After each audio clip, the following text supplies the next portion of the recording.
ఇక్కడ Elon Musk example మీకు ఒకటి చెప్పాలి. ఇలాన్ మస్క్కి తను తయారు చేసిన టెక్నాలజీ, తన కంపెనీ టెక్నాలజీ ఏదైతే ఉందో ఆ టెక్నాలజీ ఇంకొక పర్పస్ కోసం వాడితే అంతకంటే కొన్ని రెట్లు ఎక్కువ, 10-20 ఎక్కువ డబ్బులు వచ్చే అవకాశాలు వచ్చాయంట. అంటే ఆ టెక్నాలజీ వేరే వాళ్ళకి పేటెంట్కి ఇచ్చినా లేదా ఆ టెక్నాలజీకి సంబంధించి వేరే యూటిలైజేషన్ పెట్టినా ఆయనకి చాలా ఎక్కువ డబ్బులు వస్తాయంట. ఒకసారి స్పేస్ ఎక్స్ మేనేజర్ ఆయన అడిగాడంట, మీరు కనుక ఈ టెక్నాలజీ వేరే దానికి ఇస్తే మనకు చాలా వస్తాయి కదా, మీరు ఇంకే ఎందుకు దీని మీద కూర్చుంటున్నారని.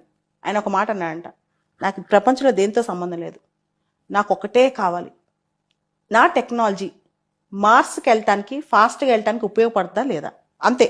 అంతకుమించి నాకు 1000 కోట్లు వస్తాయా, దాని మీద ఇంకేమైనా ఉందా అవసరంలా, నాకు నా లక్ష్యమే కనిపిస్తుంది, దానికోసం నా టెక్నాలజీ వాడతానని. ఒక్కసారి మన ఫోకస్ అంత పర్ఫెక్ట్గా ఉన్నప్పుడు అసలు ఎందుకు డీవియేషన్స్ వస్తాయి, ఎందుకు డైవర్ట్ అయిపోతాం?